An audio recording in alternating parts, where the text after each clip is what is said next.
Alice in Wonderland by Lewis Carroll. Chapter 3. A Caucus Race and a Long Tail. They were indeed a queer-looking party that assembled on the bank, the birds with draggled feathers, the animals with their fur clinging close to them, and all dripping wet, cross and uncomfortable. The first question, of course, was how to get dry again. They had a consultation about this, and after a few minutes it seemed quite natural to Alice to find herself talking familiarly with them as if she had known them all her life. Indeed, she had quite a long argument with the Lory, who at last turned sulky and would only say, "I am older than you, and must know better." And this Alice would not allow without knowing how old it was, and as the Lory positively refused to tell its age, there was no more to be said. At last the Mouse, who seemed to be a person of authority among them, called out, "Sit down, all of you, and listen to me. I'll soon make you dry enough." They all sat down at once in a large ring, with the Mouse in the middle. Alice kept her eyes anxiously fixed on it, for she felt sure she would catch a bad cold if she did not get dry very soon. "Ahem," said the Mouse with an important air. "Are you all ready? This is the driest thing I know. Silence all round, if you please. William the Conqueror, whose cause was favored by the Pope, was soon submitted to by the English, who wanted leaders and had been of late much accustomed to usurpation and conquest. Edwin and Morcar, the Earls of Mercia and Northumbria—" "Ugh!" said the Lory with a shiver. "I beg your pardon," said the Mouse, frowning, but very politely. "Did you speak?" "Not I," said the Lory hastily. "I thought you did," said the Mouse. "I proceed.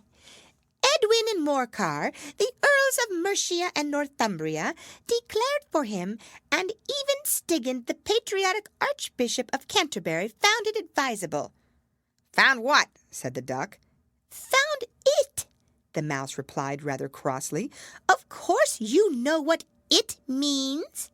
"I know what it means well enough when I find a thing," said the Duck. "It's generally a frog or a worm. The question is, what did the Archbishop find?" The Mouse did not notice this question, but hurriedly went on. "Found it advisable to go with Edgar Atheling to meet William and offer him the crown. William's conduct at first was moderate, but the insolence of his Normans. How are you getting on now, my dear?" it continued, turning to Alice as it spoke. "As wet as ever," said Alice in a melancholy tone. "It doesn't seem to dry me at all." "In that case," said the Dodo solemnly, rising to its feet, "I move that the meeting adjourn for the immediate adoption of more energetic remedies." "Speak English," said the Eaglet. "I don't know the meaning of half those long words, and what's more, I don't believe you do either." And the Eaglet bent down its head to hide a smile. Some of the other birds tittered audibly. "What I was going to say," said the Dodo in an offended tone, "was that the best thing to get us dry would be a caucus race." "What is a caucus race?" said Alice. Not that she wanted much to know, but the Dodo had paused as if thought that somebody ought to speak, and no one else seemed inclined to say anything. "Why," said the Dodo, "the best way to explain it is to do it. And as you might like to try the thing yourself some winter day, I will tell you how the Dodo managed it. First, it marked out a race course in a sort of circle. The exact shape doesn't matter, it said, and then all the party were placed along the course here and there. There was no 1, 2, 3 and away, but they began running when they liked and left off when they liked, so that it was not easy to know when the race was over.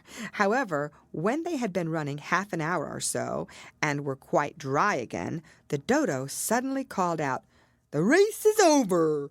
and they all crowded round it, panting and asking, "But who has won?" This question the Dodo could not answer without a great deal of thought, and it sat for a long time with one finger pressed upon its forehead. the position in which you usually see Shakespeare in the pictures of him, while the rest waited in silence. At last the dodo said, Everybody has won, and all must have prizes. "But who is to give the prizes?" quite a chorus of voices asked.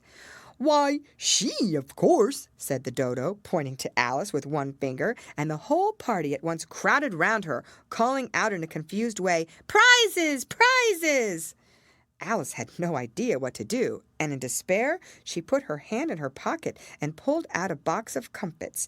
Luckily, the salt water had not gotten into it, and handed them round as prizes. There was exactly one apiece all round. But she must have a prize herself, you know, said the mouse. Of course, the dodo replied very gravely. What else have you got in your pocket? He went on, turning to Alice. Only a thimble, said Alice sadly. Hand it over here, said the dodo. Then they all crowded round her once more, while the dodo solemnly presented the thimble, saying, We beg your acceptance of this elegant thimble. And when it had finished this short speech, they all cheered.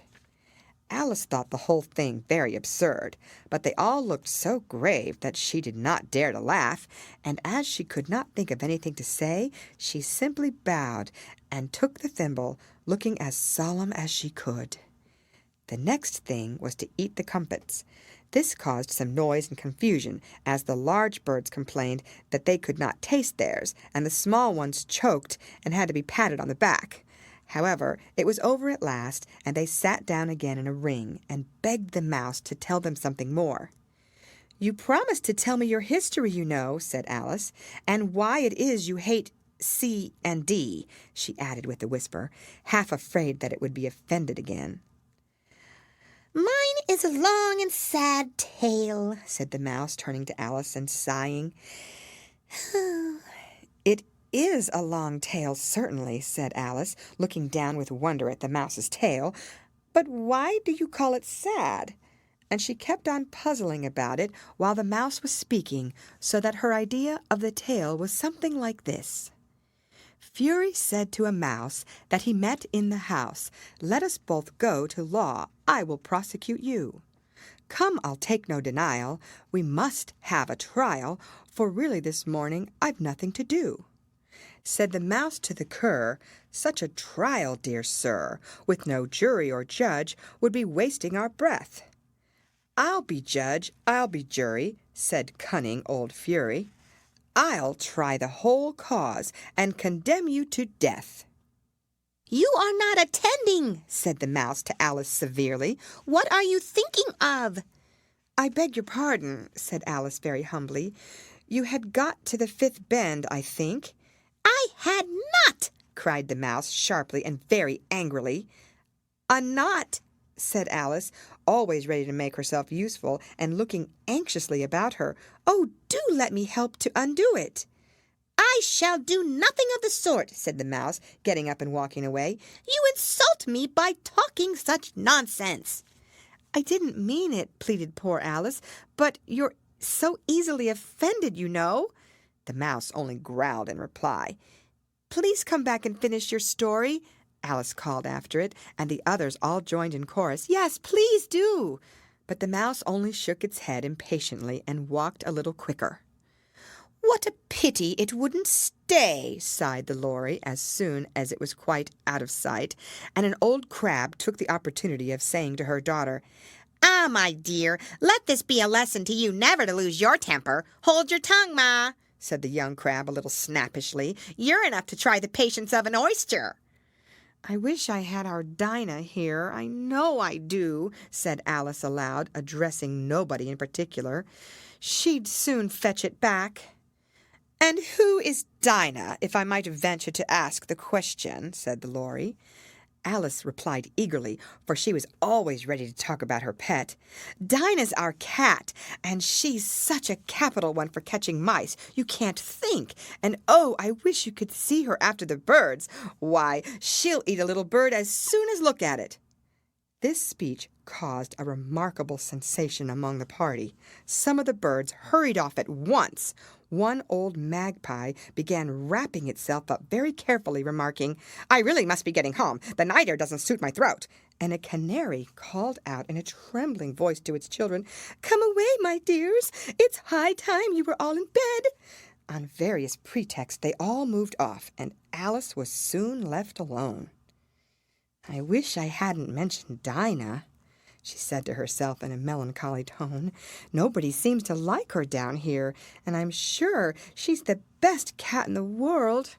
Oh, my dear Dinah, I wonder if I shall ever see you any more." And here poor Alice began to cry again, for she felt very lonely and low-spirited.